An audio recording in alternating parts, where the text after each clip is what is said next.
Hi, this is Coralla at CorallaFicklin.com, WelcomeNetwork.com, Welcome.com. To get any of our materials, study cards, study guides, MP3s, you can go to a number of sites, but basically you can go to iStudyCards.com or iStudyGuides, GUIDES.com, or just come into Welcome, WYLCONE Network.com, and you'll be directed to all the different places that you can get the study cards and the study guides and the MP3s.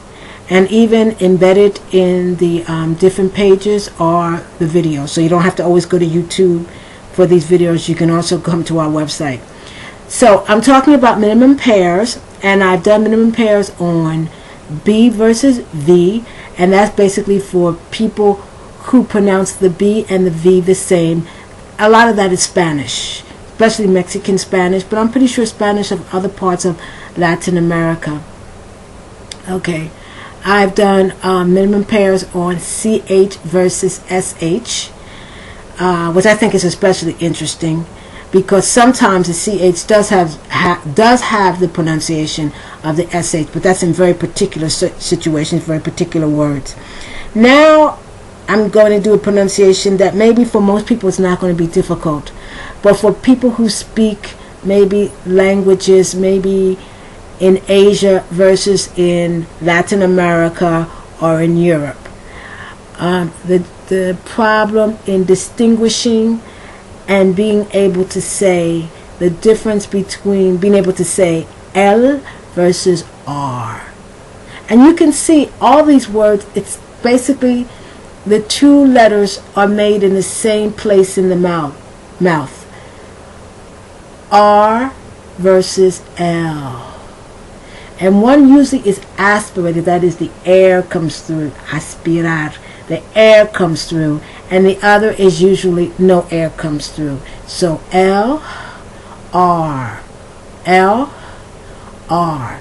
That's not how you pronounce it exactly, but so let's just look at the words. Once again, when I'm looking to the other side, I'm looking at the computer that I have with me, and I'm looking directly at the website and where you can get the cards, so you can follow with me with the cards. Okay, so we're going to start. Let me just get all this other stuff off the page. All right, so here we go. Alive, alive, arrive. And remember, in English, if you speak Spanish, for example, you make the difference between the R and the R. In English, no. So arrive has two R's, but you don't say arrive. It's arrive. Allies, because that's two pronunciation. Allies, arise. Allows, arouse. You can see that the pronunciation, even for an English speaker, sometimes it can be, as we say, dicey. Dicey means challenging. Sometimes you can't always distinguish the also depending on how quickly you're speaking. Believe, bereave. Blade, braid. Blanche, branch.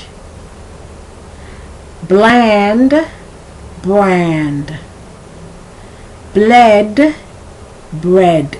And bread here is spelled B-R-E-D, right? It's the past tense of the verb to breed. Now there's another bread, B-R-E-A-D, and that's a noun. And I have it here, bled, bread, and this bread is B-R-E-A-D. Blew, which is the past tense of the verb to blow. The past participle is blown, and brew, to brew.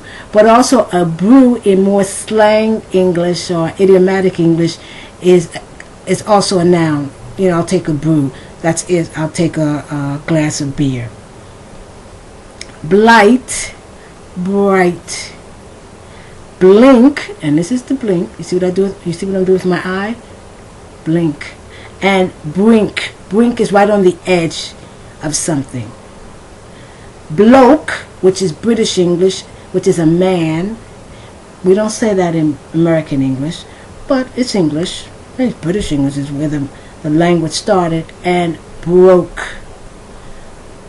Blue. Now blue here is B-L-U-E. It's a noun. It's the name of a color. Well, no, it's an adjective. Well, it can be a noun too, but it's an adjective. It's describing something. And brew, B-R-E-W. Blunt, brunt.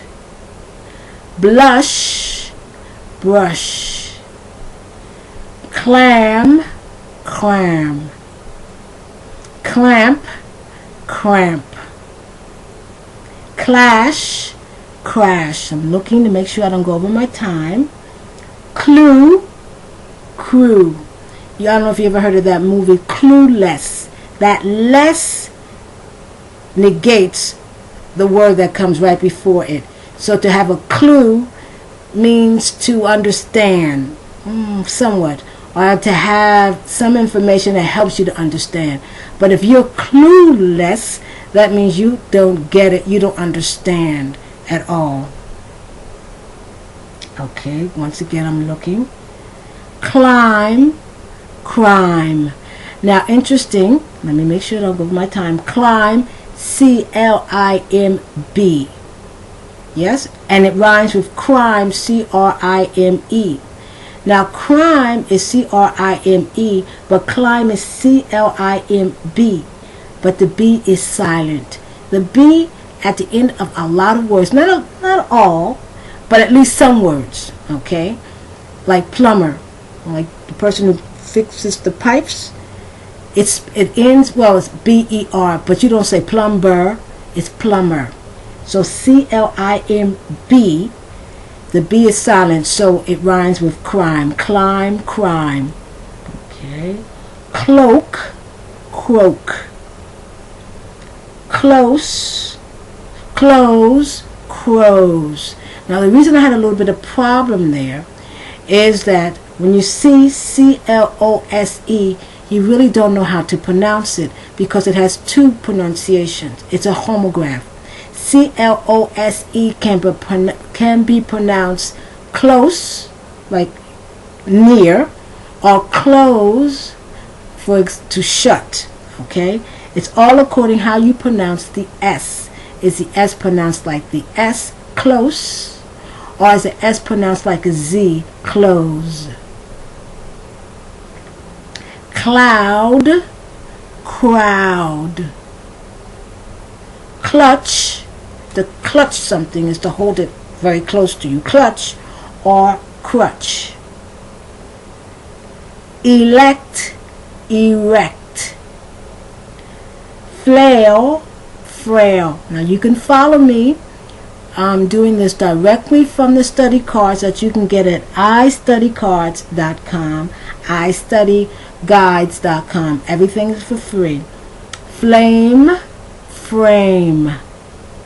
Flank, frank. Frank is the name of a person. It also means to be direct. Allow me to be frank. I'm not saying allow me to be another person whose name is Frank. I'm saying Franco, no? Direct. Flee, free. Two more. Fled, Fred. Now, in British English, Fred, or is it Scottish? It's either British, well, it's British, but it's either Scottish or Irish. Fred is also is slang, but I'm here using Fred as Fred. Flee, free. Okay, so here we're looking at the difference between the L and the R. Made in the same area in the mouth inside, but one is flee. You don't say it like that. Free. Okay, so this is Coralla Ficklin at CorallaFicklin.com, WelcomeNetwork.com, iStudyGuides.com, iStudyCards.com.